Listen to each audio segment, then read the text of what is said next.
Somos la iglesia Dios está formando un pueblo. Nuestra misión es establecer el reino de Dios en nuestra ciudad y en nuestra nación. Ganar a los perdidos para Cristo, afirmándolos por medio de la liberación, la sanidad y la paternidad de Dios. Estamos apasionados por Jesús y creemos en el poder de su Espíritu Santo. Llevaremos transformación a toda Colombia por medio de la sangre de Cristo, del conocimiento de su palabra y de su gloria.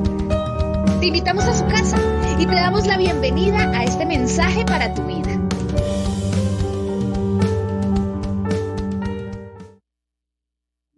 La obra ya no es obra. ¿Qué pues?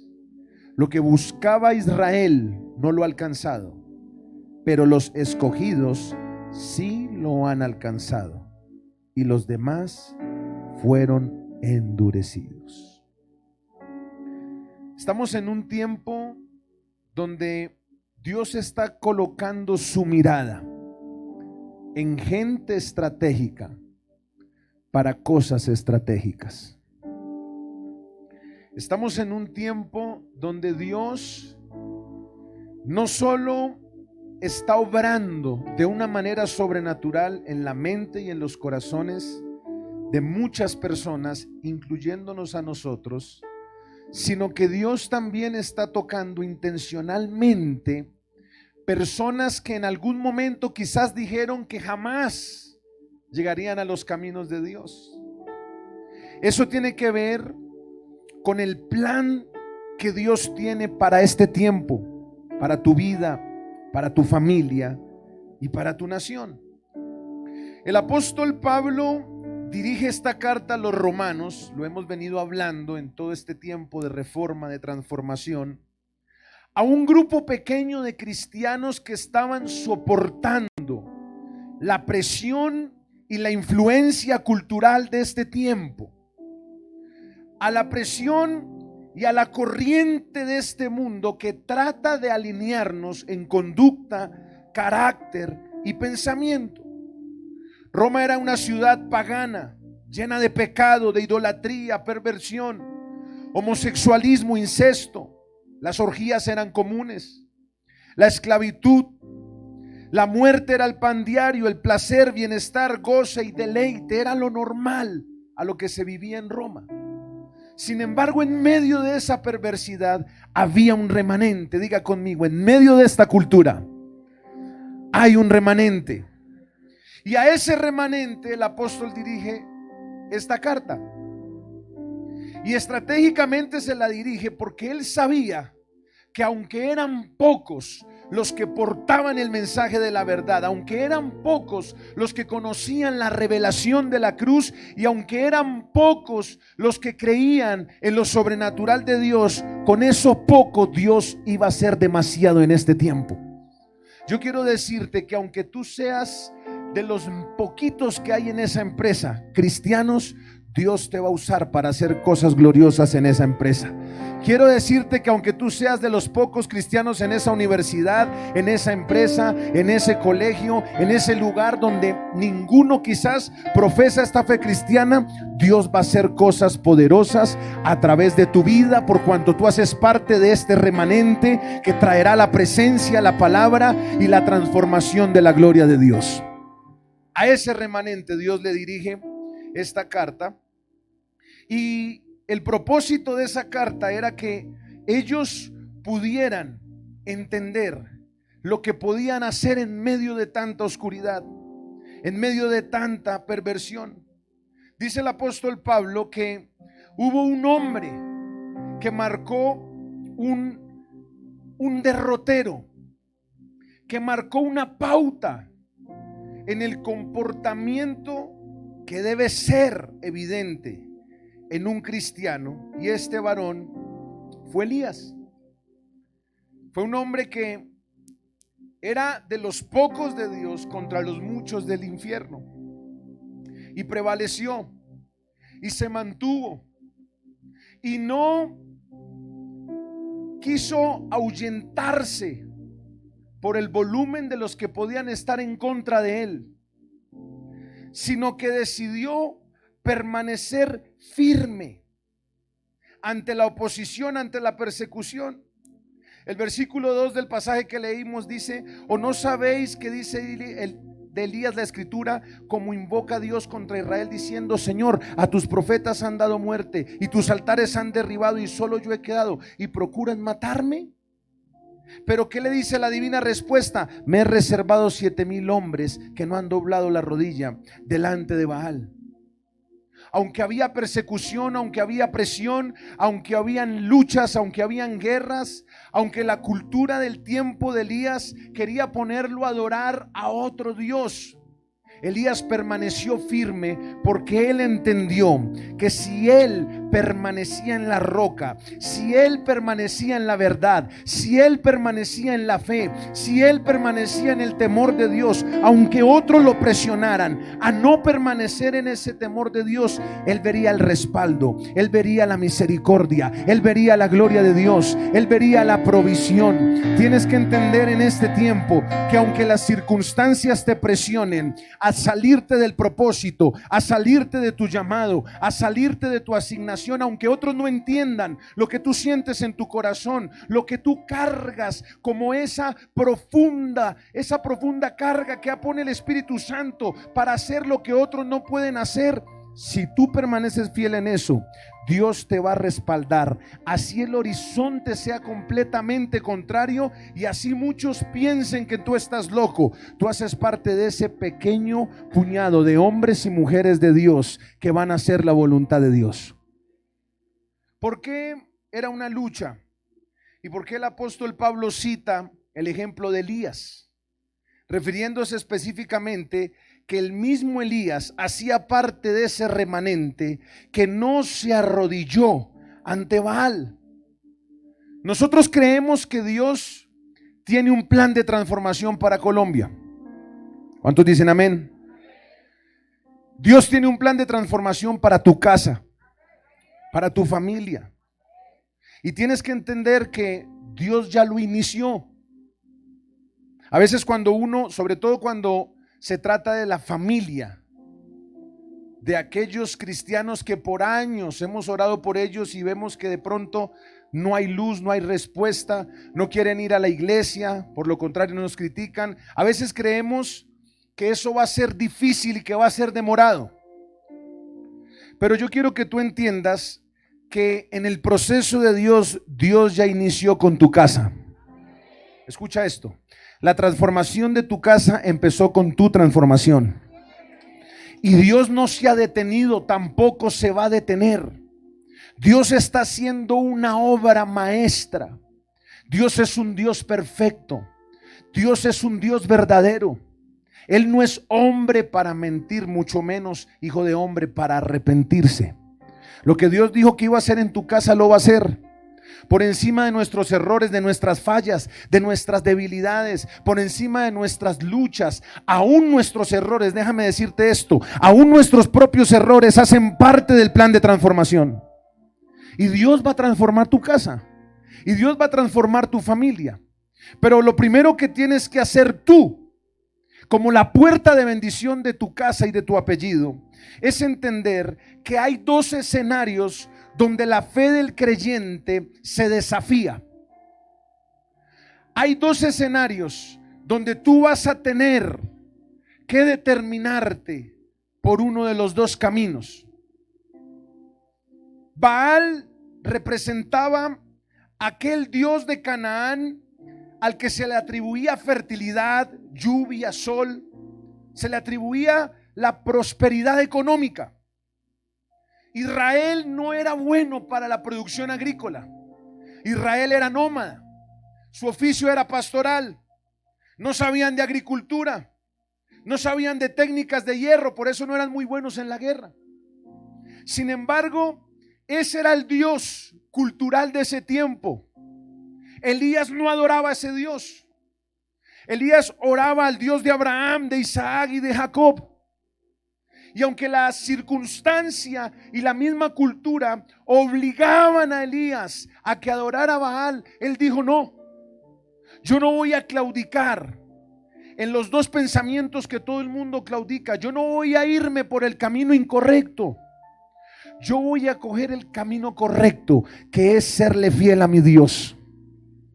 Y si yo soy fiel a mi Dios, es muy seguro que no solo tenga el respaldo de Él, sino que mi familia y mi nación algún día adorarán a ese verdadero Dios. Y en ese momento que él se encontró en ese desafío, el primer libro de Reyes 18:21 dice que él mismo confrontó al pueblo. Muchos de los que estamos aquí estamos en esta disyuntiva, estamos en este doble pensamiento. Seguir a Dios no es fácil, pero es lo más seguro. Seguir a Dios no es una opción, es un camino. Caminar con Cristo es estar en una roca firme, donde podrán pasar un sinnúmero de situaciones adversas, pero siempre verás la mano y el respaldo de Dios. Tomar la decisión de seguir a Cristo a veces nos va a poner en muchos escenarios de prueba, en muchos escenarios de confrontación, incluso en escenarios donde te podrán ridiculizar, criticar, juzgar. Pero cuando tú estás en ese dualismo, quizás te están ofreciendo una opción laboral que te puede sacar del propósito de Dios. Quizás te están ofreciendo una relación que tú sabes que te puede sacar del propósito de Dios. Quizás estás en un momento donde tienes que tomar una decisión y no sabes qué hacer. Así estuvo Elías, confrontado por lo que la cultura imponía versus lo que él creía. Y acercándose Elías a todo el pueblo, los confrontó y les dijo esto: ¿hasta cuándo claudicaréis vosotros en dos pensamientos? Si Jehová es Dios, seguidle.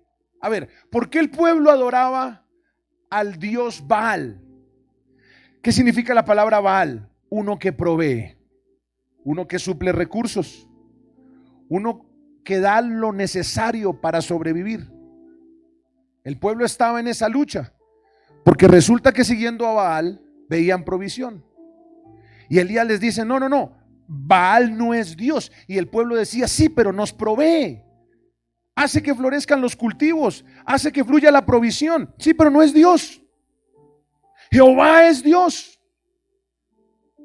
Entonces la gente como que decía: pues no sabemos si permanecer en Baal o permanecer en Dios, porque en últimas nos está yendo bien. Hay veces que Dios tiene que ponernos a escoger entre una vida buena sin Dios o una vida de pruebas con Dios. Muchas veces Dios te va a poner a elegir entre una vida buena sin Dios y una vida llena de pruebas con Dios.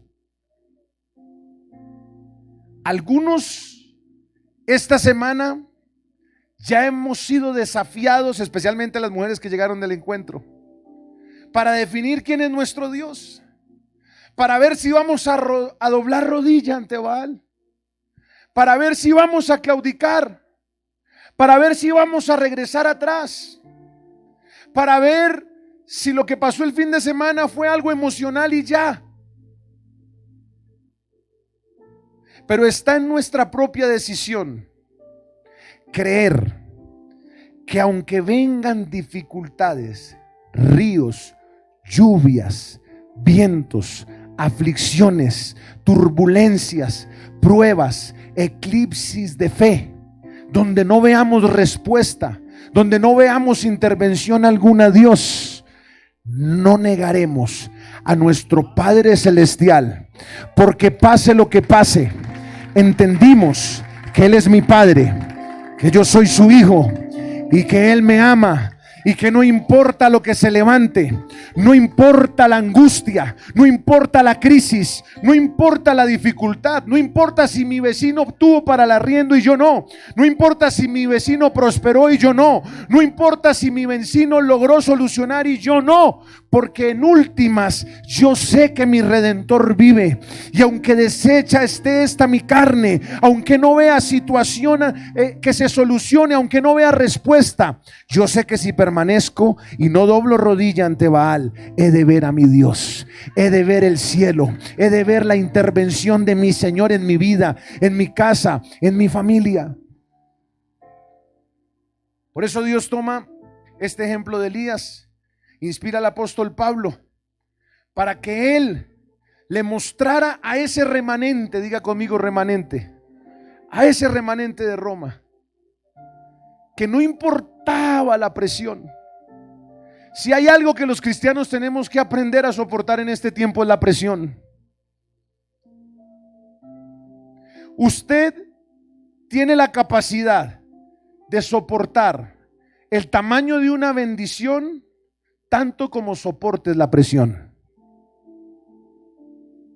Por eso la Biblia dice que con las riquezas vienen las preocupaciones, vienen las aflicciones.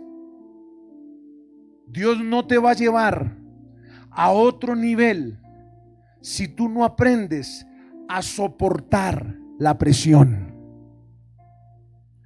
Y por eso Dios nos está enseñando a soportar la presión. Dios nos está enseñando a manejar la crisis. Dios nos está enseñando a manejar la angustia.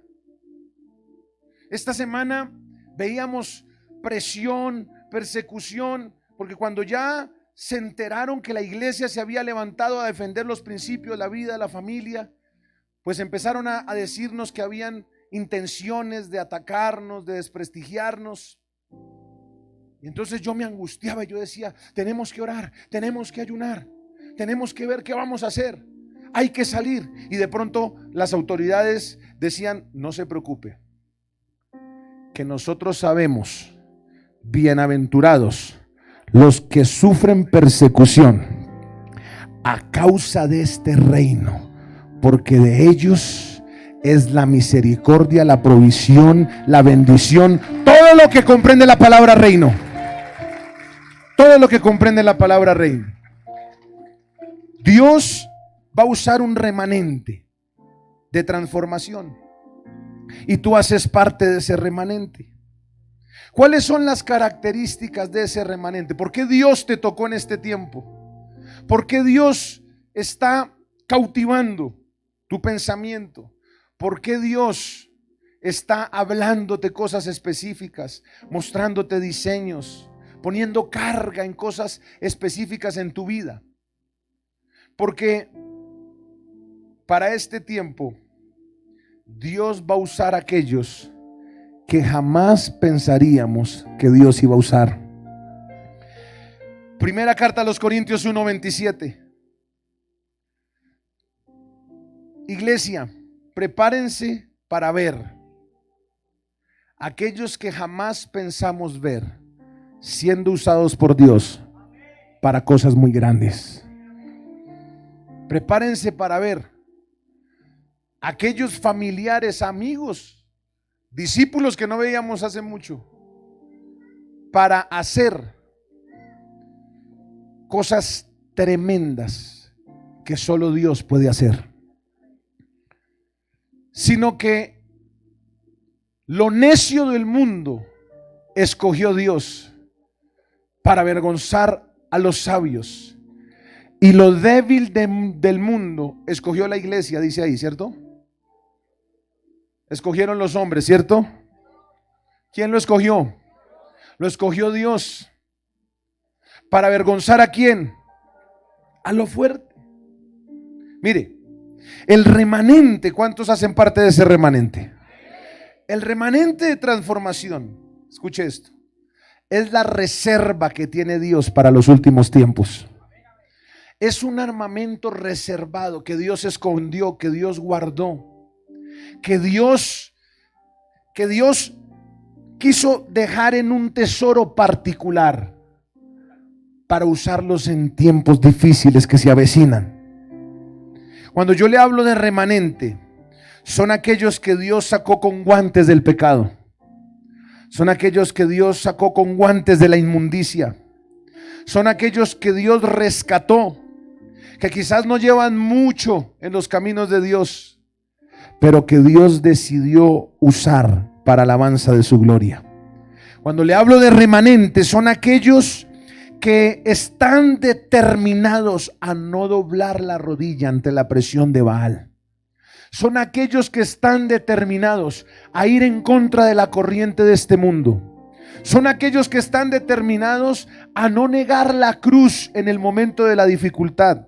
Pero también son aquellos que están determinados a no ceder ante la presión económica, porque saben que Jesucristo es el proveedor, que Jesucristo va a responder por nosotros, que Jesucristo va a pagar la cuenta. Hay alguien que tiene que entender hoy que no es necesario ceder ante las cosas incorrectas, porque si tú permaneces fiel, como lo vemos en la palabra de Dios, siempre veremos la provisión de Dios. Siempre veremos que Él va a recompensar. Siempre veremos que Él va a pagar por nosotros. No te dejes llevar a hacer cosas que no debes hacer. Hay alguien aquí que vino esta mañana a punto de hacer cosas incorrectas, y yo quiero decirles de parte de Dios: no cedas ante Baal, porque Jehová Jireh es tu proveedor, y Él va a pagar todo lo que tú necesites, y Él va a proveer todas tus necesidades, y tú vas a verlo como nunca antes, de una manera real y tangible, que la provisión de Dios es real. ¿Cuántos creen que la provisión de Dios es real? Ese es el remanente. El remanente es radical, fiel a Dios, fiel a su palabra. Es gente que no actúa por conveniencia, es gente que actúa por convicción. Es gente que no negocia sus principios. Es gente que sabe que necesita la presencia de Dios. Es gente que sabe que no se mueve sin oración. El remanente es gente que manifiesta su gloria y lo sobrenatural. Es gente que sabe que su armamento no es humano, que la lucha no es personal, que la lucha es espiritual. Y por eso saben ganar las cosas en oración. Yo quiero decirte que lo que tú no has logrado es porque no lo has orado lo suficiente. Quiero decirte que lo que estás por lograr, lo lograrás si actúas como el remanente de este tiempo. ¿Cuántos son el remanente de este tiempo? Así lo hizo Noé, así lo hizo Moisés, Elías, Nehemías, Esdras, Esther. Afectaron esferas de influencia porque entendieron el poder de la oración y el poder de la consagración. Y a ese remanente el apóstol le dio una instrucción que está en Romanos 12. Usted ya la conoce. Y esa instrucción es la que tenemos que tomar para este tiempo. Esa instrucción es la que tenemos que abrazar y atesorar. Porque Dios está a punto de promocionarte. Dios está a punto de llevarte a un nuevo nivel de bendición. Dios está a punto de responder algo muy grande que has venido sometiendo a petición. Tú estás a punto de entrar en una nueva temporada, estás a punto de entrar en un tiempo de respuesta. Pero tienes que entender que Dios, antes de promocionar, primero prueba para aprobar y después sí promocionar. ¿Cuántos me están entendiendo? Dios primero prueba los corazones. El Señor pesa los espíritus. El Señor mide qué tan listo estás para lo nuevo que viene para tu vida. ¿Y cómo lo mide? Con tu carácter. ¿Cómo lo mide? Con tu forma de reaccionar ante la injusticia. ¿Cómo lo mide? Con tu forma de reaccionar ante el señalamiento, ante la humillación. No falles en la prueba que Dios te está haciendo en este tiempo. siento decirte que lo difícil que estás viviendo hace parte de la prueba de Dios. Siento decirte que la dificultad y la crisis que estás pasando temporal hace parte de la prueba de Dios. Pero no puedes desertar. No puedes ignorar el momento de examen en el que estás. ¿Cuántos sienten que están siendo probados en este tiempo? Y empieza uno a hallarle sentido a lo que uno está viviendo. Empieza uno a decir: Señor, ya sé por qué estoy pasando lo que estoy pasando. Y a ese remanente el Señor le dio la instrucción. Romanos 12, Romanos capítulo 12, versículo 1. Así que, hermanos, os ruego por las misericordias de Dios. Oiga bien la instrucción. Ya está el remanente. Son poquitos, pero en las manos de Dios son demasiados. Son poquitos, pero en las manos de Dios son poderosos. ¿Cuántos creen que son poderosos en las manos de Dios? Entonces mira la instrucción que le da al remanente. Son 4 instrucciones específicas que tienes que tomar para tu vida en este tiempo. Por eso te digo que todo lo que has vivido hasta este momento hace parte del plan de Dios. Tiene sentido lo que estás viviendo. De pronto José no le hallaba sentido la cárcel cuando el sueño era un asiento de autoridad. ¿Qué sentido tiene esta cárcel si Dios me habló otra cosa? Si no le ves sentido a lo que estás viviendo, no te preocupes, que era una estación necesaria para llegar al asiento de autoridad que Dios te va a dar. Si no le ves sentido a lo que estás viviendo, no te preocupes, que era el proceso necesario que te va a sostener cuando llegues al lugar donde Dios te va a llevar. Procesos, entrenamiento, prueba, capacitación.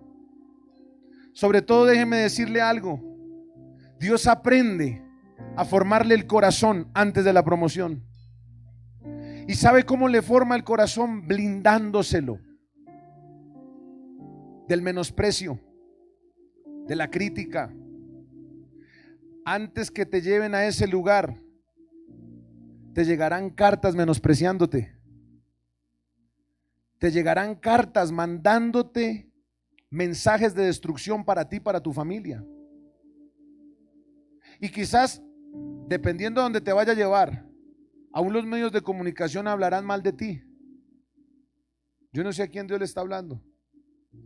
Pero antes de llevarte a un lugar de privilegio y de autoridad, Dios primero va a blindar tu corazón. El sufrimiento y la traición no te destruye, te construye. El sufrimiento y la traición forman la coraza necesaria para soportar la más alta prueba, que es la bendición. Dale gracias a Dios por aquellos que te dieron la espalda, por aquellos que te causaron ese dolor tan profundo. Dale gracias a Dios por aquellos que te dejaron solo, por aquellos que aún mirándote se burlan de ti, porque Dios permite eso para forrar tu corazón, ya que cuando llegue la promoción será más fuerte la presión. Y le da esta instrucción. Poquitos, hay estudios que dicen que eran 1000, otros dicen que eran 500 cristianos de una cantidad de habitantes, otros dicen que eran 100, pero en remanente era un grupo pequeño. Les dice: mire, número 1, les ruego, y es muy fuerte como se lo dice, les ruego que presenten sus cuerpos como sacrificio vivo, santo, agradable a Dios, que es vuestro culto racional. Lo primero que les dice es eso: ustedes son un remanente, los voy a usar. ¿Cuántos van a ser usados por Dios aquí? Dios los va a usar. Ok, pero como los voy a usar, y los voy a usar en Roma, y los voy a usar en un contexto difícil, necesito que presenten su cuerpo como sacrificio. ¿Cómo así? En el Antiguo Testamento se presentaba un animal que tenía que ser agradable, sin mancha, santo, apartado, para que pudieran renunciar a sus pecados y el animal llevaba la culpa. Era expuesto por los pecados de otros. El pobre animal no tenía nada que ver. Y ese animal recibía la culpa, el castigo y derramaba sangre por otros. Ahora el apóstol dice, si tú quieres ser parte de este remanente y quieres ser instrumento de transformación para transformar a otros, lo primero que tienes que hacer es presentar tu cuerpo en sacrificio. ¿Cuántos están listos a presentar su cuerpo en sacrificio? Pastor, ¿a qué se refiere eso? ¿A qué se refiere eso? Tú tienes que estar listo. Escúchame esto que te voy a decir. Tienes que estar listo a morir a tu agenda por la agenda de Dios. Escúchame esto que te voy a decir. Tienes que estar listo a morir a tu propósito por la causa de Dios. ¿Escuchó eso que le dije? Tiene que estar listo a tomar la cruz y decir, no voy a hacer lo que yo pensaba hacer, voy a hacer lo que Dios quiere que yo haga. Cueste lo que me cueste, sea el precio que yo tenga que pagar, lo voy a asumir porque quiero hacer la voluntad de Dios. Si tú quieres ser usado por Dios, escucha, tienes que estar listo a obedecer instrucciones no normales que Dios te va a dar para este tiempo. Tienes que estar listo a hacer la voluntad de Dios. No es fácil hacer la voluntad de Dios. No es fácil obedecer. Pero recuerda siempre que si tú obedeces, cueste lo que cueste, sea el precio que sea, si obedeces, Dios asumirá la consecuencia de tu obediencia. Si obedeces. Pero nadie puede obedecer si no rinde su cuerpo. Hay alguien que tiene que decir en esta mañana, Señor, yo me rindo delante de ti. Señor, haz lo que quieras conmigo. De pronto Dios te va a decir en estos días, quiero que hagas esto, lo otro. Quiero que restaures esta relación. Quiero que regreses. Yo no sé qué te va a decir Dios. Pero si estás aquí, déjame decirte esto. Es el momento de rendir tu vida como se rendía el animal. Y déjame explicarte, el animal no se ofrecía por él, el animal se ofrecía por otros. Tu cuerpo tiene que ser ofrecido en sacrificio, no por ti, sino por otros. ¿Cuántos están listos para obedecer al Señor? No podrás ser parte de este remanente de transformación si primero no te rindes. Ya no eres propiedad tuya, ni de tu casa, ni de tu familia, ni de tus hijos. Tú eres parte de la familia de Dios. Eres miembro de Dios y Él decide dónde vas a estar, con quiénes vas a estar, cuánto tiempo vas a estar haciendo su voluntad y siendo usado poderosamente por Él. ¿Cuántos están listos para ofrecer su cuerpo en sacrificio? Número 2, ¿cuál fue la otra instrucción? Versículo 2. La hemos estudiado. No os conforméis a este siglo, sino que transformados por medio de la renovación de vuestro entendimiento. Lo primero que dice el apóstol es: no se conformen. Número 1, tienen que ofrecer su cuerpo. ¿Cuántos quieren ser instrumentos de transformación? Tú eres el remanente de transformación. Va a ir en contra de la corriente, va a ir en contra de lo normal, se va a oponer al statu quo, se va a oponer a la cultura. Para eso Dios te está tocando. Muy bien. Como eres remanente y Dios te va a usar poderosamente, lo primero que tienes que hacer es rendirte en sacrificio. ¿Listo? Tiene que estar listo para eso. Es decir, Dios lo va a usar a usted extraordinariamente y como usted no estaba acostumbrado. vienen cambios. Alguien tiene que entender que vienen cambios drásticos para su vida. Cuando Dios decide usarlo a uno, como que desbarajusta todo. Todos los planes los cambian, un abrir y cerrar de ojos, todos los planes. Pero estamos rendidos como sacrificio vivo. Número 2, segunda instrucción. No os conforméis. ¿Qué significa esa palabra no se conformen? Esa palabra conformar significa tomar la forma, la apariencia externa, ponerse un disfraz o adaptarse a los patrones del mundo. La palabra conformar viene de una palabra suschematizo que significa estar a la moda, ceñirse al patrón del mundo. Y esto sucede cuando nuestra mentalidad toma patrones culturales, la conducta de este mundo, lo cual se opone al reino de Dios. El que se conforma actúa de la manera incorrecta. El que se conforma normaliza el pecado. El que se conforma le dice a lo bueno malo y a lo malo le dice bueno. El que se conforma empieza a generar permisividad en sus hijos, en su familia, a que tengan 1, 2, 3, 4 noviazgos, porque están conociendo mis hijos, están explorando. El apóstol dice: no te conformes.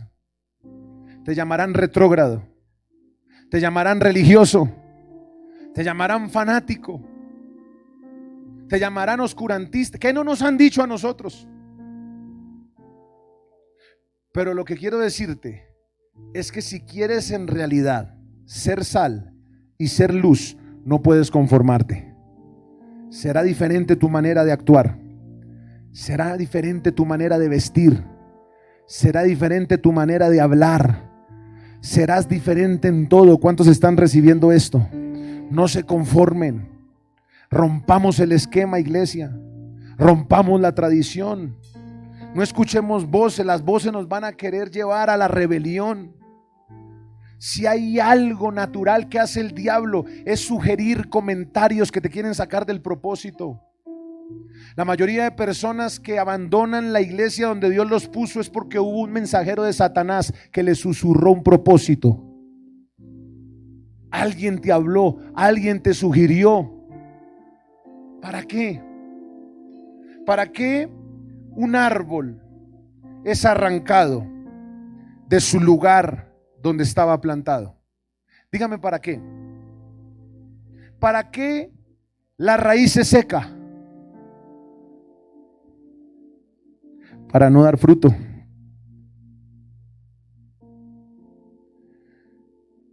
Cuando el diablo logra sacarnos del lugar donde Dios nos puso, de la familia, de la empresa, del lugar donde Dios nos puso, porque Dios nos puso en un lugar donde Él quiso. Uno como cristiano y como hijo de Dios tiene que entender que a uno Dios lo pone donde Él quiere, no donde uno quiere. ¿Alguien me puede decir amén a eso? Dios te va a poner donde Él quiere. Y muchas veces, por no decir que siempre, Dios te pone donde no quieres. Dile a la persona que está a tu lado: Dios me está hablando. Entonces uno logra discernir. El que me sugiere irme de mi proceso de siembra es porque quiere evitar mi proceso de cosecha. Porque el árbol que da fruto es porque está plantado, es porque echó raíz, y por eso su hoja no cae. En tiempo de sequía estará vigoroso y siempre dará fruto. No te conformes. ¿Cuántos van a romper esquemas? ¿Cuántos van a romper paradigmas, estructuras? ¿Cuántos van a ir en contra de la corriente? ¿Cuántos van a decir: voy a hacerlo diferente? Voy a hacerlo a la manera de Dios. ¿Estás listo a hacerlo a la manera de Dios? No te conformes. Ahora les recuerdo, la presión te va a llevar a hacerlo como el mundo lo hace, pero el Espíritu Santo te va a llevar a hacerlo a la manera de Dios. Número 2, sino transformaos. ¿Por medio de qué? De la renovación de nuestro entendimiento. Ok, lo que Dios le exige al remanente es un proceso de transformación. Dios te está llevando en un proceso de transformación. Es un proceso. Diga conmigo, transformación. ¿A qué se refería la instrucción de transformaos? La palabra transformación viene de la palabra metamorfo. Escuche bien, es un cambio de adentro, meta, adentro, y morfo, forma. Es un cambio de adentro hacia afuera. Dios te cambia el corazón, Dios te cambia tus sentimientos, Dios te cambia tu cosmovisión y ahí mismo cambia tu acción. La transformación es un proceso en el que mueres a una forma de vida y de pensamiento con el propósito de nacer en otra. Es como el proceso de aquel gusano que se vuelve mariposa. ¿Lo tiene? ¿No? ¿No está? Ah, bueno, había. Ah, aquí está. No, había pedido un videíto, pero el diablo es puerco, dijo Betty la fea. Ah, pero es que ¿qué más? Mire, esto que parece una yuca rara, ¿representa qué? Un gusano. ¿Cómo se le llama eso? Larva. Larva. Le pregunto, ¿qué hace la larva? ¿Se arrastra? ¿Es menospreciada? ¿Sí o no? Está destinada a solo caminar por el suelo, arrastrarse. No tiene futuro. Sí, o sea, la larva es algo que genera rechazo, ¿verdad? Porque no es de buena apariencia. Naturalmente nadie quisiera comerse una larva, ¿verdad? Pero resulta que este es un animal que sufre un proceso de metamorfosis. Es un animal que sufre un proceso de cambio interno muy drástico. Ah, ahí está, vea. Y en inglés y todo, ¿para qué? Para que seamos transformados. Ese proceso es un proceso de cambio extremo. ¿Sí se vieron alguna vez ese programa de cambio extremo? Siga viendo eso sin vergüenza y no lea la Biblia. Cambio extremo, ¿cierto? Entonces, en cambio extremo, ¿qué pasaba? Aparecían los gorditos o los flaquitos o los que tenían defectos complejos en su cuerpo físico. Pasaban por un proceso de cirugía y quedaban bonitos, ¿verdad? Ok, el metamorfo es más profundo porque no hace correcciones, hace transformaciones. Esa larva estaba condenada a arrastrarse y a ser menospreciada, pero sufre un proceso interno donde ella misma rompe. Eso es muy hermoso. Ella misma se rompe internamente y al romperse internamente, al abrirse en dos, el cambio drástico es que deja de ser gusano y se convierte en una mariposa. Dejó de ser el animal baboso, arrastrado, menospreciado, rechazado, poca lucha, y empezó a convertirse ¿en qué? En un animal resplandeciente, con alas, con color, con alcance, con distancia, y con el reflejo de la gloria de Dios. Lo que quiero decirte hoy es que cuando hay una transformación interna, los límites quedarán a un lado, los montes serán traspasados, las murallas serán derribadas, y en el momento que empiezas a caminar en el proceso interno de Dios en tu vida, no caminarás, sino que volarás. Lo que quiero decirte es que si tú recibes la transformación de Dios, el cambio interno, externamente llegarás a ser lo que nunca jamás en tu vida pensaste que ibas a llegar a ser. Y déjame declararte que antes de que termine este año, si tú recibes la instrucción de cambio interno y mueres a tu presente manera de vivir, antes que termine el año, volarás a la promesa y a lo que Dios prometió un día para tu vida, para tu casa y para tu familia. Si le vas a dar un aplauso a Dios, dáselo fuerte, porque esto es para ti.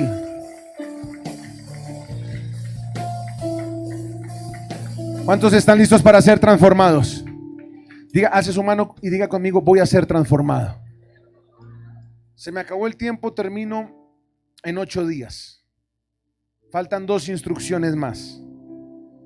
Quiero orar esta mañana por todos aquellos que digan: pastor, yo quiero ser ese remanente de transformación.